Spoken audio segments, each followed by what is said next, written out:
gravidade existia. Ele já sabia, todo mundo sabia já que a gravidade existia. Ele apenas ordenou para dar uma tradução desta lei da gravidade para que a gente pudesse entender e pudesse, a partir daí, chegar a algumas conclusões e fazer estudos. O homem não criou o automóvel. Criou? Tudo que tem no automóvel já estava na natureza. Todos os materiais que tem no automóvel estão na natureza. Inclusive as forças que fazem o automóvel se movimentar. O homem pegou isto que ele foi descobrindo com o desenvolvimento da ciência, rearranjou de tal forma que se tornasse útil.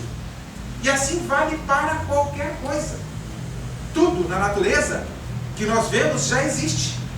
Deus vai nos permitindo tirar o véu de cima. Então, conforme, na área da ciência, conforme o homem foi se desenvolvendo e adquirindo maturidade, o véu foi tirado de cima. Deus foi mandando aquelas pessoas mais preparadas para dar o próximo passo. Então, depois que nós aprendemos o beabá, mandou-se outro professor para ensinar a combinação de palavras e criarmos frases, e depois para criarmos textos. E assim vieram os Copérnicos, os Galileus, os Einstein, os Thomas Edison. Não estou falando da ordem aí de cronológica, tá? Para nos revelar aquilo que já existe na natureza. Não é criação do homem. Nenhuma dessas leis que regem a natureza é criada pelo homem. É descoberta porque já está criado desde o início dos tempos. O automóvel já está pronto há bilhões de anos. Só que o homem não tinha ainda o conhecimento necessário para combinar essas forças e ter um automóvel. Da mesma forma que quando o aluno entra na escola para aprender a matemática e começa a aprender os números, a álgebra já está pronta. Ele apenas tem que caminhar até lá. E quem descobriu a álgebra pela primeira vez e manifestou-se sobre ela, não criou, apenas foi descobrindo as leis que regem a matemática e organizando isso. Assim não é na ciência.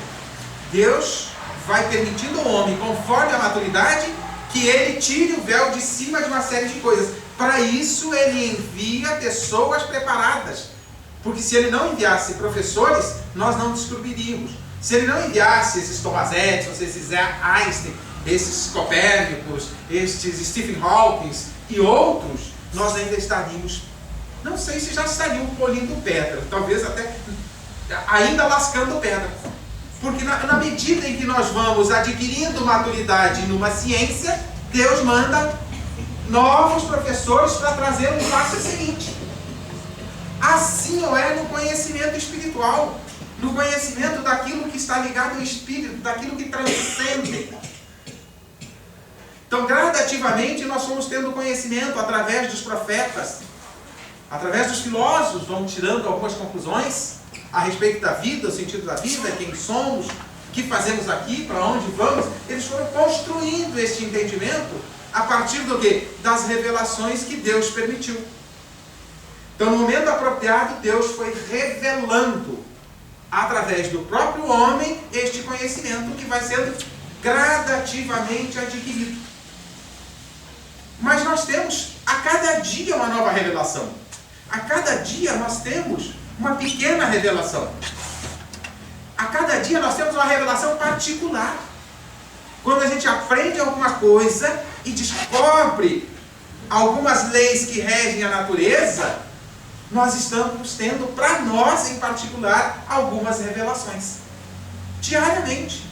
Eu já falei que estou lendo pela terceira vez o livro Paulo e Estevão, e estou descobrindo novas coisas nessa leitura.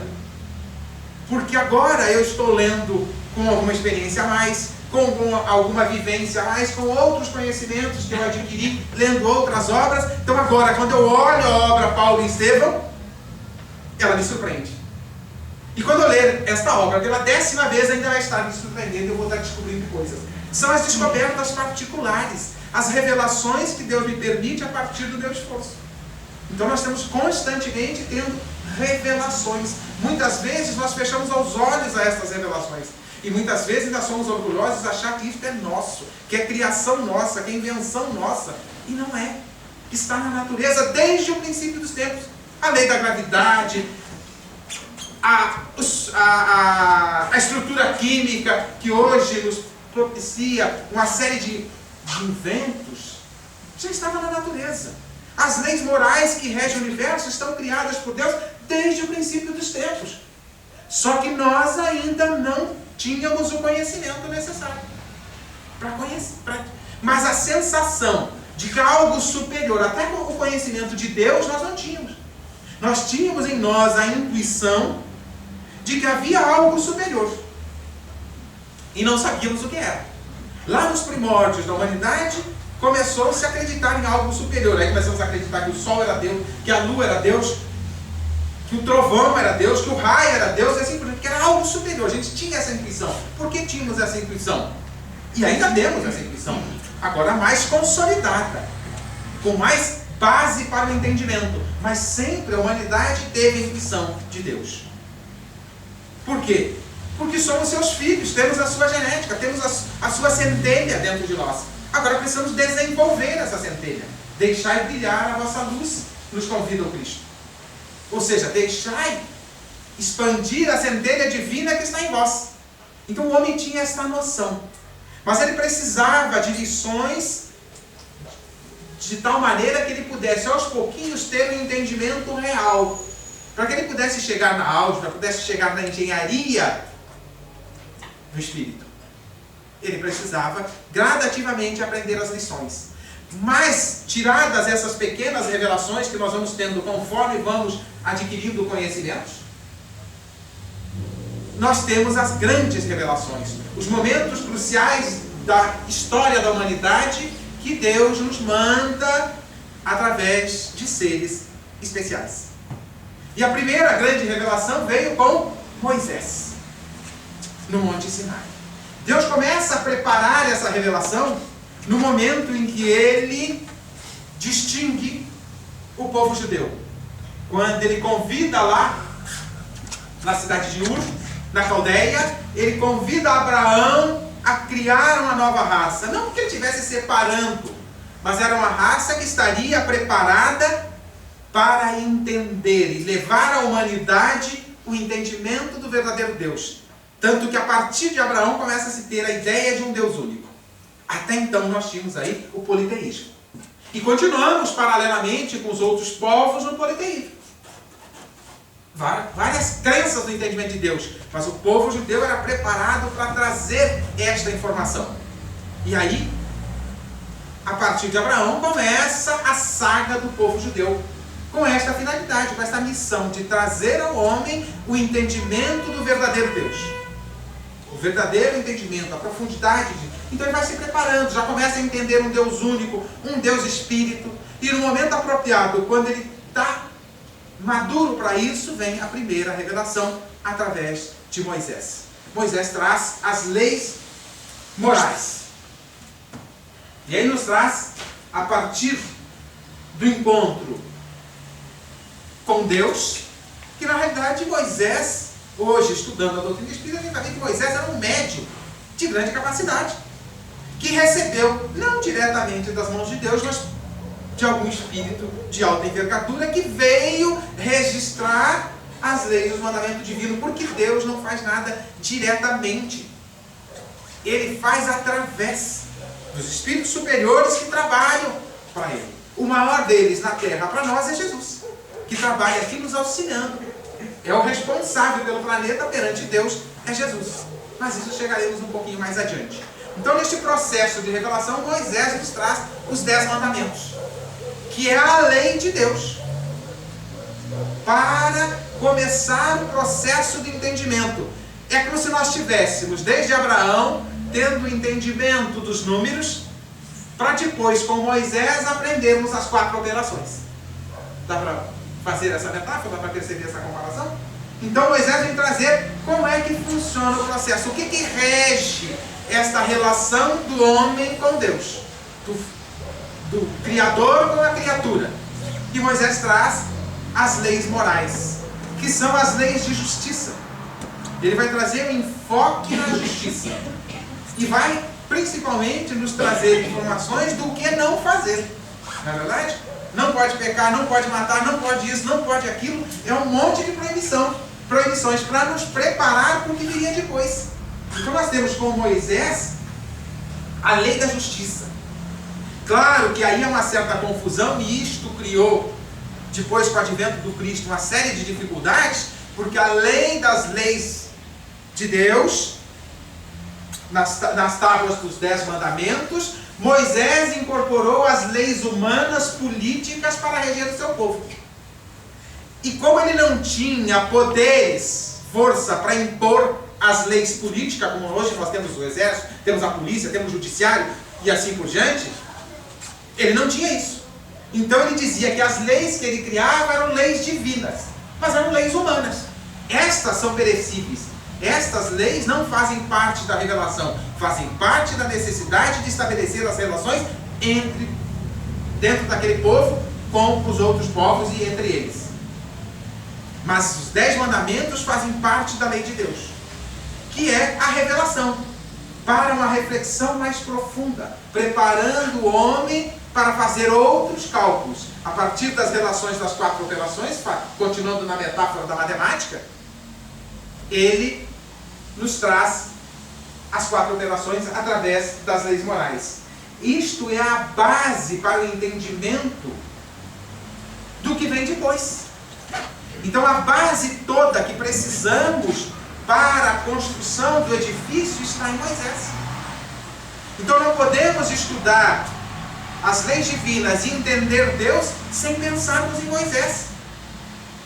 Tanto que o Cristo, quando veio, diz: eu não vim destruir a lei, vim dar continuidade, porque é a lei de Deus é imutável, é única. Ele não revelaria uma lei que depois ele derrogaria ela e alteraria. Então a base da lei vem com Moisés. A primeira grande revelação. Portanto, Emmanuel, no texto da questão 267, eu vou ler um pedacinho para vocês terem uma ideia, no livro O Consolador, na questão 267, ele pergunta, Emmanuel pergunta aos espíritos, Chico pergunta e Emmanuel vai trazer, qual a posição da Bíblia no quadro dos valores da educação religiosa do homem? Qual a posição da Bíblia? Do Velho Testamento. No quadro de valores da educação religiosa do homem. E os espíritos respondem, no quadro dos valores da educação religiosa das criaturas, o Velho Testamento, apesar de suas expressões altamente simbólicas, poucas vezes acessíveis ao raciocínio comum, deve ser considerado como a pedra angular, ou como a fonte mártir da revelação divina. É a base, pedra angular, para quem entende de engenharia, é a pedra base, é a fundação do edifício que está sendo construído. Mas depois que aparece o resto do edifício, dá para tirar a base? Não dá para tirar a base.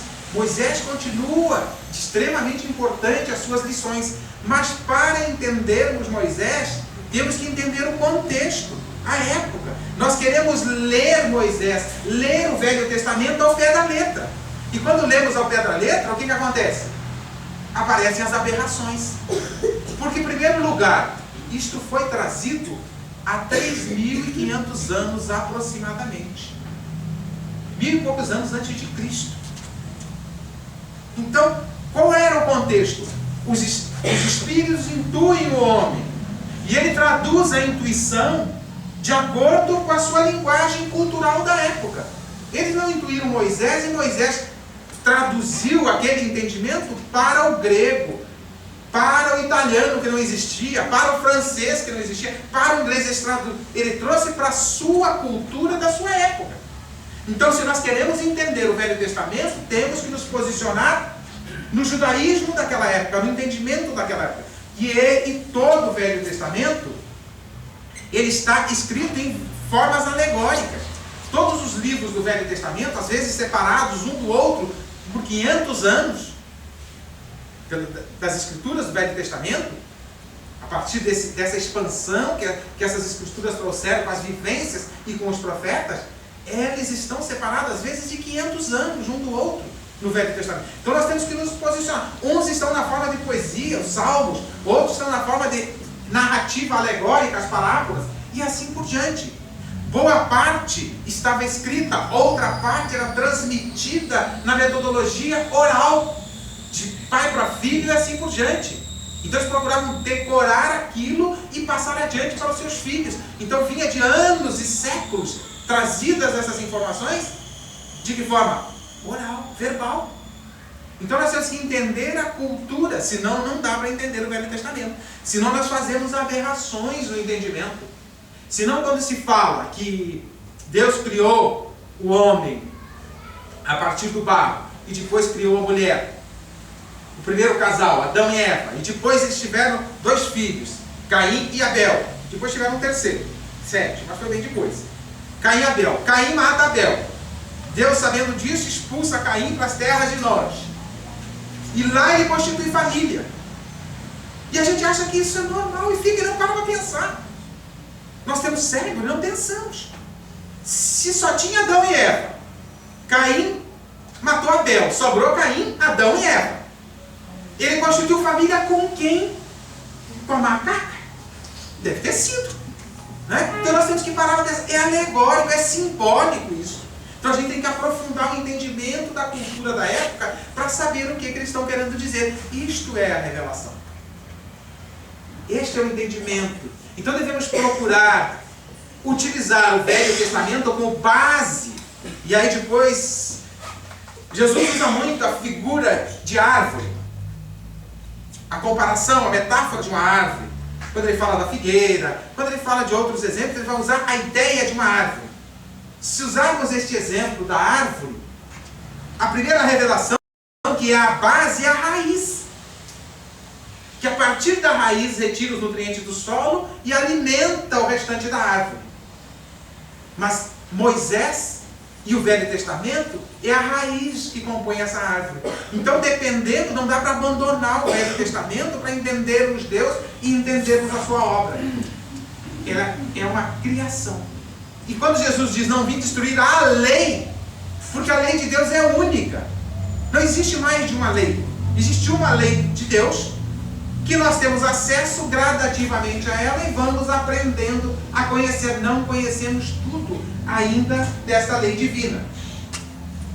Portanto, estudar o judaísmo é importante. Haroldo Dutra Dias, quem não conhece, depois a gente pode falar um pouquinho sobre ele de outra forma, né? Mas Haroldo Dutra Dias é mineiro, é espírita, traduziu o Novo Testamento direto do grego, das bases gregas, levando para contextos, que publicou o livro Parábolas de Jesus, Texto e Contexto, mostrando uma preparação. Esse livro não é o estudo das parábolas, é o estudo de uma preparação de terreno para que a gente venha entender as parábolas de Jesus, que vem em outras obras depois. Nós temos que entender o contexto que Jesus falou. Nós temos que entender o contexto que Moisés falou. Então temos que nos preparar. Então quando nós vamos entrar, quando a gente vai viajar, por exemplo, para a França, o que a gente faz? No mínimo, aprende algumas palavras em francês. Não é verdade? Para pedir comida, senão vai passar fome. Né? Chegar lá sem falar francês, vai comer como?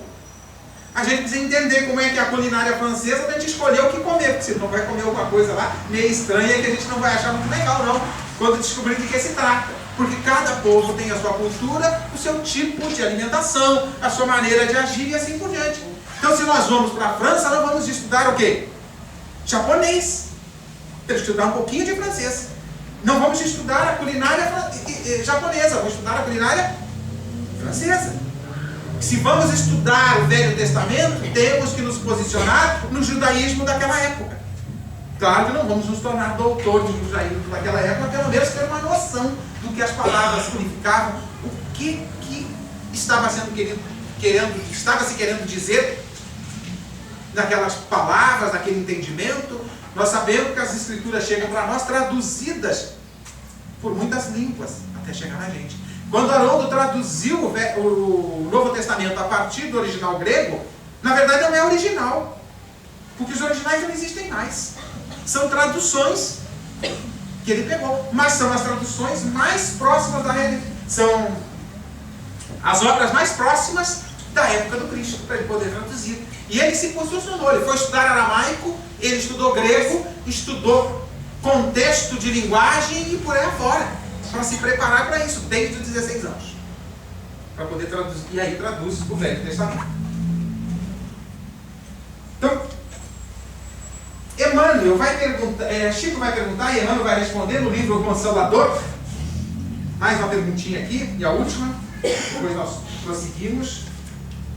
Na pergunta 271 do livro O Consolador, Moisés transmitiu ao mundo a lei definitiva. E aí os Espíritos respondem, aí Emmanuel responde: o profeta de Israel deu à terra as bases da lei divina e imutável, mas não toda a lei integral e definitiva.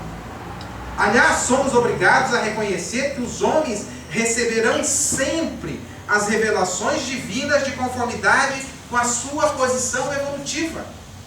Tem sentido que eu comparei com a matemática? Conforme nós vamos aprendendo as regras mais básicas, nós vamos avançando passos seguintes. Portanto, a lei que veio por Moisés não é a lei definitiva, é apenas uma parte dela, mas é a lei de Deus, faz parte da lei de Deus. Então nós não podemos hoje, como cristãos ou como espíritas, dissociar Moisés desse processo, porque ele é a raiz dessa árvore que estamos construindo do conhecimento das leis de Deus, de conhecimento desse universo divino no aspecto espiritual. No aspecto científico nós temos outros caminhos.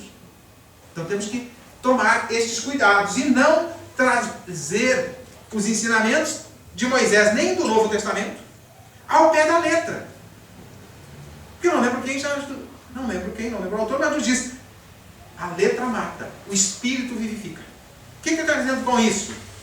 Que o espírito da mensagem é que interessa. A forma que foi dita depende da cultura, depende da época, depende da maneira de pensar, depende da língua e assim por diante. Mas o espírito da lei é que nos interessa. Então devemos nos focar no espírito. E para entender o espírito da lei, precisamos entender um pouquinho de judaísmo ou pedir ajuda de quem entenda para nos trazer as informações necessárias. Aí tem uma série de obras sobre isso. E hoje, nesse aspecto, Haroldo da Dias está fazendo um grande trabalho. A interpretação ao pé da letra tem uma lembrança. Quem interpretou ao pé da letra o Novo Testamento, ou, perdão, o Velho Testamento, quis cortar o pescoço de Galileu, quando ele disse que a Terra não era o centro do universo. Porque o pessoal que estava interpretando o Velho Testamento estava interpretando ao pé da letra. Pô, a Terra foi criada primeiro, então tem que ser o centro do universo. É porque não se parou para pensar nestes conceitos, aprofundar o entendimento. Para isso precisava entender do judaísmo daquela época. Tem um momento que Emmanuel vai dizer nessa passagem que a lei é uma só, mas ela é incompreensível no todo para o ser humano, porque não estamos preparados. É o mesmo exemplo que dei. A criança está aprendendo a tabuada e a gente colocar algumas equações algébricas, a criança vai resolver? É incompreensível. Para quem só sabe os números e as 4 operações, uma expressão algébrica é incompreensível. Assim como a lei de Deus no seu todo ainda é incompreensível para nós. É um processo que vai ocorrendo conforme nós vamos nos amadurecendo. E aí, evidentemente, com o amadurecimento apropriado, com a preparação apropriada trazida pela lei de Moisés falando de justiça, vem a segunda revelação através de Jesus. E aí Jesus vem nos revelar mais uma parte da lei de Deus, falando do amor. Vem nos falar que a lei engloba, está sintetizada no amor. Que toda a essência da lei está no amor. Vem nos falar de um pai, não mais de um pai carrasco, vingativo, punitivo, com filhos sectaristas, com um pai sectarista, com filhos privilegiados, e assim por diante. Vai nos falar de um Deus amoroso, de um pai amoroso e bom.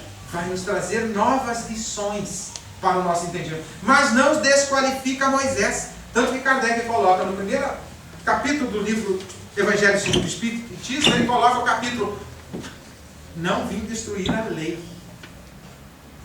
Por quê? Porque ele veio dar continuidade à lei. Ele veio complementar as novas lições ligadas àquela lei. Trazer novas revelações. Por isso, ele vai nos revelar um Pai amoroso e bom. Mas Deus passou a ser amoroso e bom a partir do advento do Cristo? Ele já era desde os princípios dos tempos. Ele apenas nós não sabíamos. Nós estamos tomando conhecimento. Assim como a criança não conhecia as expressões algébricas, a partir do momento da sua preparação e das explicações que recebem em aula, ele passa a entender as operações algébricas no processo da metáfora que estou utilizando da matemática. Então, da mesma forma, Jesus vem nos revelar mais uma parcela da lei. Vem nos revelar um Deus, um Pai amoroso e bom. E vai nos enfatizar: não vim destruir a lei, mas dar-lhe cumprimento.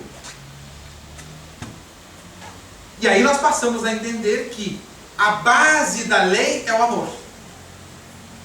E aí, sem o amor, não dá para compreendermos Deus. Para compreendermos Deus, temos que entender o amor. O amor, o que é? Para nós, olhando do nosso ponto de vista, o que é amar plenamente? Nós fazemos alguns exercícios os mais variados. Fazemos exercício na sociedade através da amizade. Uma base para começarmos a aprender a amar. Mas o grande exercício está na família. Não é verdade? Ali nós temos 3 exercícios do amor na família. Primeiro, quando se constitui a família, o casal se reúne, nós temos o amor conjugal, o exercício do amor conjugal. Depois, quando nasce o primeiro filho, nós continua o exercício do amor conjugal, claro, com algumas exceções. Às vezes, esse amor conjugal se dissolve porque ele não estava consolidado. Porque se ele está consolidado, ele continua sempre. Aí vem o amor paternal, que é a relação pais e filho. Do filho para com os pais e dos pais para com o filho. Passamos a ter este exercício quando nasce o primeiro filho. Quando nasce o segundo filho, qual é o exercício que nós temos no amor? O amor fraternal. Continua o amor conjugal, continua o amor paternal, aí o amor fraternal. Quando nascem os outros irmãos, o amor entre irmãos, que é o amor fraternal. Mas o amor efetivo é a soma de todos os tipos de amor que nós exercitamos. Nós estamos exercitando pequenas lições para conjugar essas lições e termos as lições completas. Então, esta proposta, eu costumo dizer que o amor é um bolo cujos ingredientes são as virtudes. Então, para amarmos efetivamente, temos que conquistar todos os ingredientes: paciência, tolerância, compreensão, indulgência, e por aí afora, doçura, humildade, caridade, e por aí vamos. Então, o amor é este conjunto, e é isso que Jesus vem nos falar. Ele nos enxuga a lei em amar a Deus sobre todas as coisas e o próximo como a nós mesmos. Mas nos convida para o exercício desse amor, a perdoarmos, a tolerarmos, sermos indulgentes e por aí afora. Por quê? Porque são os ingredientes para chegar lá. Ninguém vai amar se não for paciente, tolerante, compreensivo. Ninguém ama efetivamente. Então nós vamos exercitando a conquista dessas virtudes para chegarmos no amor definitivo. Então Jesus é a segunda grande revelação.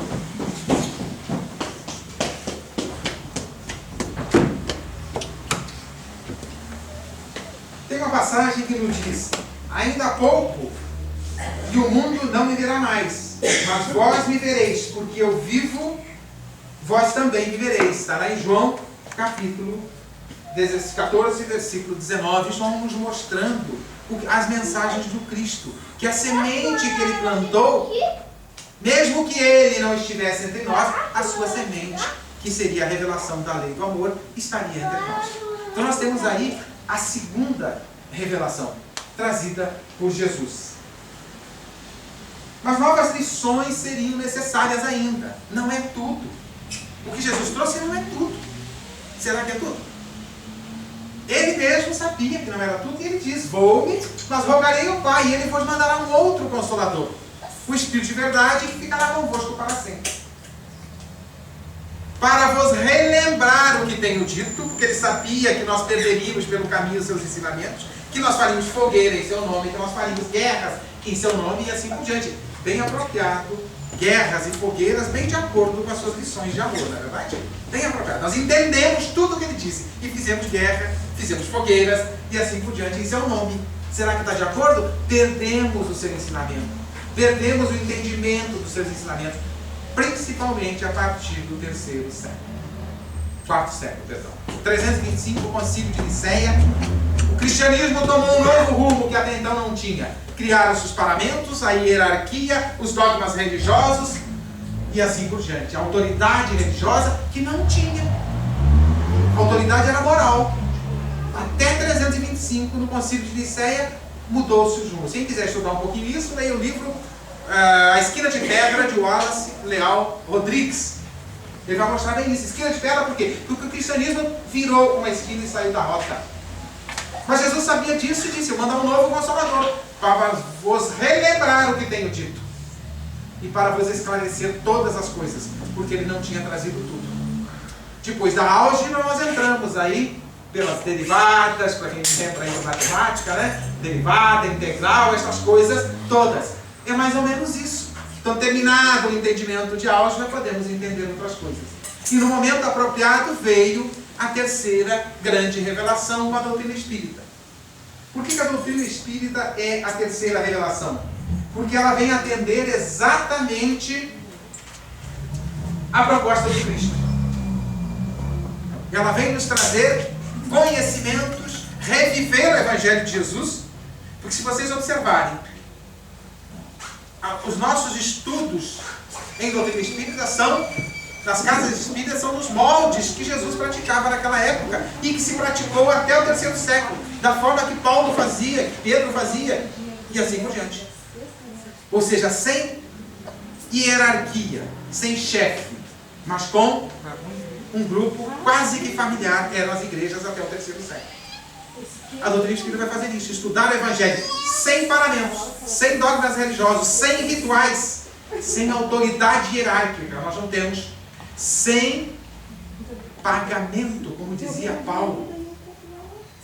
Num evento que ele realiza em determinada cidade, que eu não lembro o nome, pergunta a ele quanto ele cobrava os trabalhos que ele fazia. Ele disse: para trabalhar com Jesus não podemos cobrar, tem que ser gratuito. Recebemos de graça, temos que dar de graça.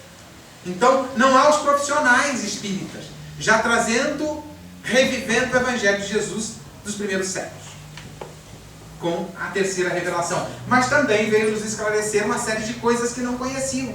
Tirar o véu de cima da imortalidade, que Jesus já pregava, que os povos antigos já sabiam. Tirar o véu de cima da reencarnação, que todos os povos antigos tinham uma noção, mas não tinham as informações adequadas sobre. Portanto, tinham ideias distorcidas. Aí, os Espíritos vêm nos revelar que a reencarnação é a chave para explicar quem somos, de onde viemos, para onde vamos, por que somos diferentes, por que temos aparentemente diferentes oportunidades, através da reencarnação. Por quê? Porque temos diferentes vivências, diferentes experiências. É como uma escola que tem do 1º grau ao 2º grau. Nesta escola nós temos alunos em vários níveis. Uns são melhores que os outros? Não. Apenas estão em níveis diferentes. Mas todos concluirão o 2º grau. Claro que aqui nas nossas escolas não é bem verdade, porque a coisa não é levada muito a sério, né? Mas na escola da vida isto é verdade.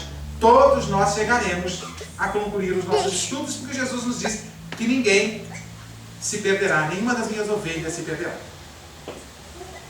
Portanto, aí nós temos a segunda revelação esclarecendo uma série de coisas que o Cristo tinha dado algumas dicas, mas o Espiritismo não desmerece o ensinamento do Cristo. Kardec vai dizer que veio complementar, veio dar novas explicações. E ele assevera, logo na introdução do Evangelho segundo o Espiritismo, ele vai dividir os estudos do Cristo, a vida do Cristo aqui, em 5 etapas. As palavras que serviram para a criação dos dogmas, as palavras, os milagres, a vida do Cristo e os ensinamentos.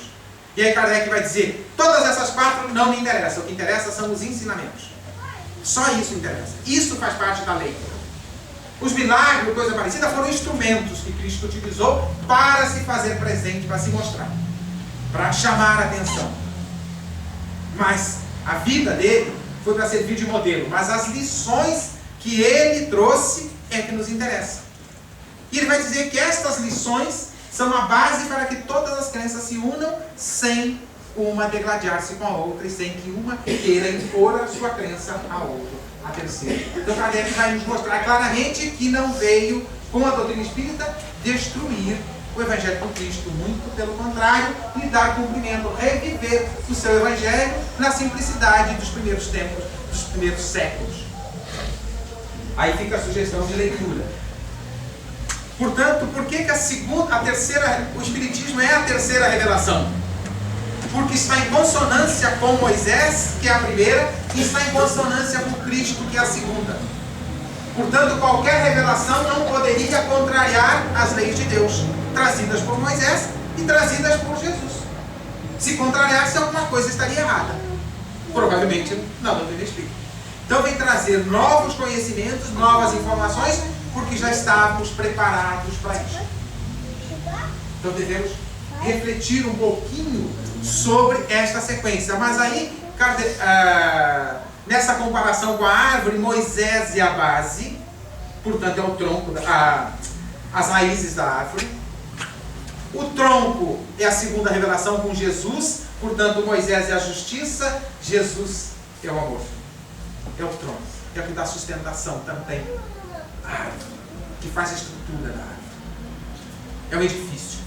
E a copa das árvores são os ensinamentos espíritas e outros ensinamentos que complementam estas verdades, que fazem essa ligação. E o que dá sustentação a esta árvore, nesta metáfora?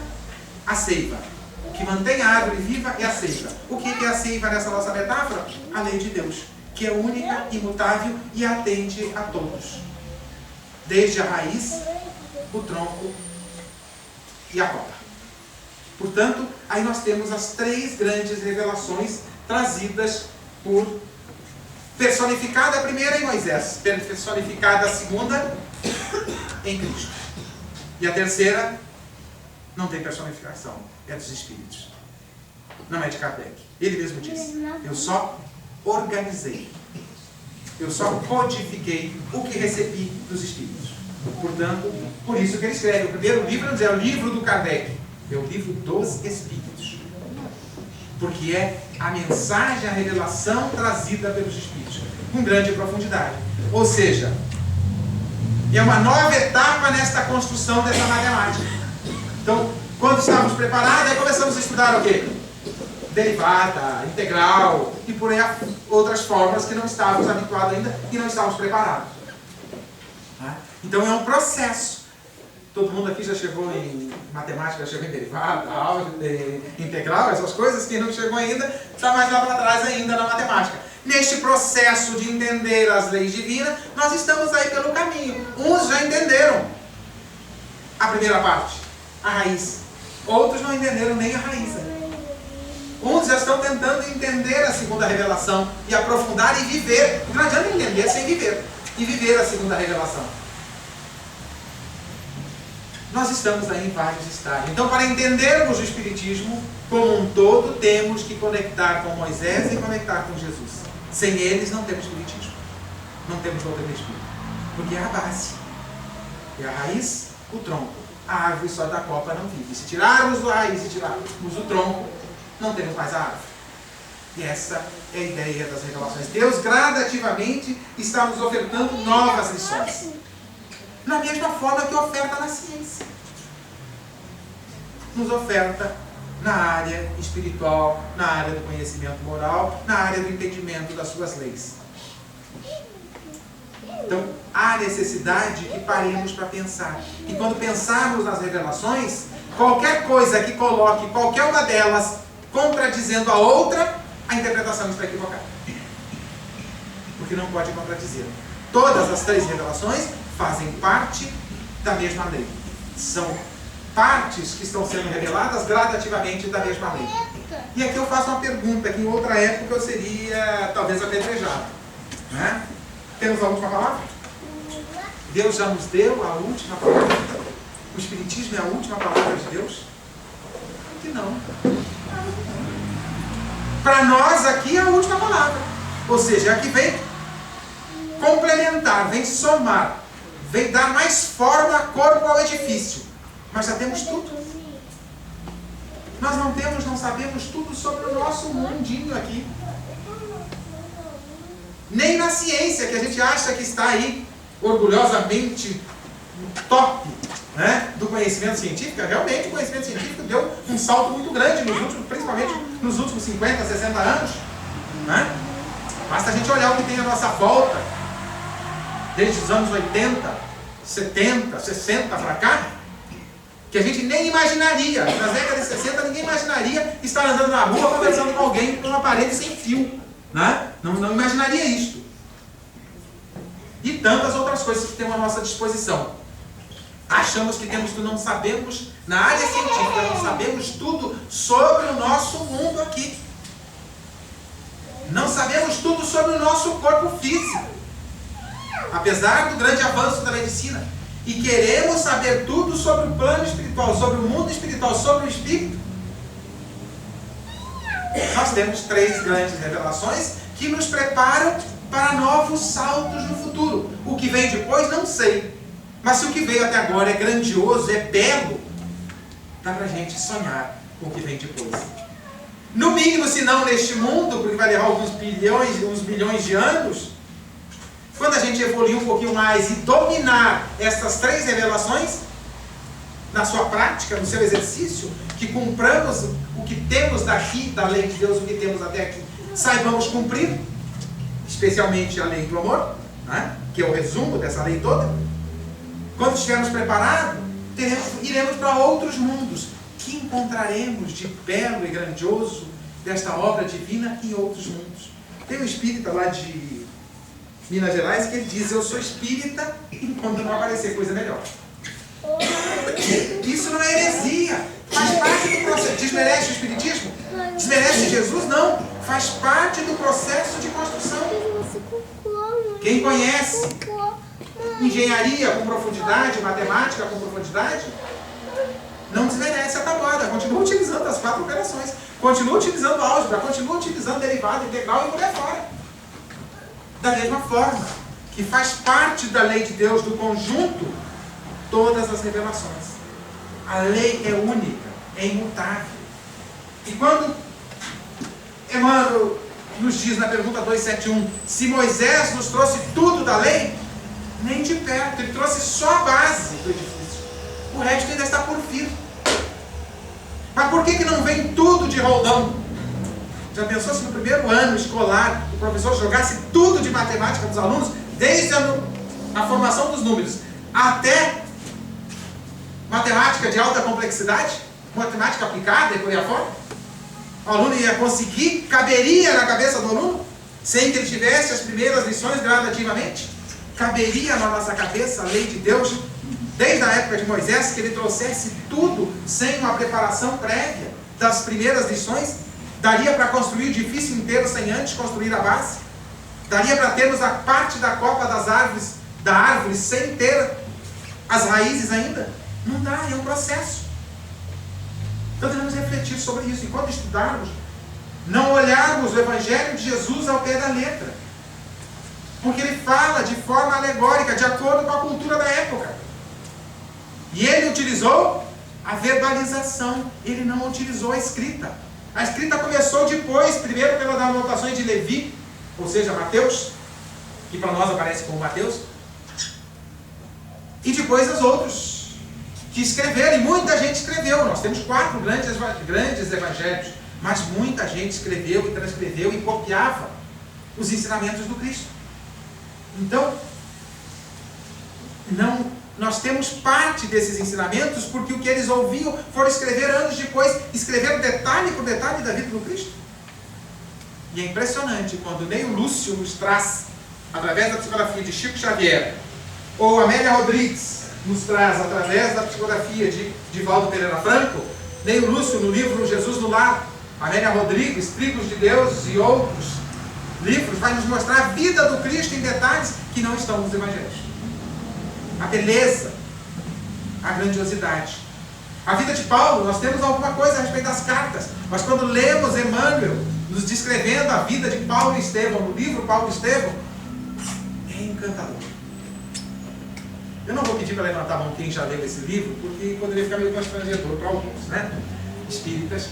Mas é um dos mais, se não o mais belo romance espírita que nós temos. Mas um romance com grandes ensinamentos. Que precisa ler muitas vezes. Eu estou lendo a terceira. Já passei para 2/3 já do livro, na terceira leitura. E sei que vou ter que reler de novo, porque a vida de Paulo e de Estevão é uma lição fantástica para a gente Então, quando eu digo viver de campo largo aqui é moleza, não merece mérito, não tem mérito nenhum. Porque andar 100 quilômetros, ser assaltado, passar fome, ser apedrejado como Paulo foi, isso realmente é uma grande obra.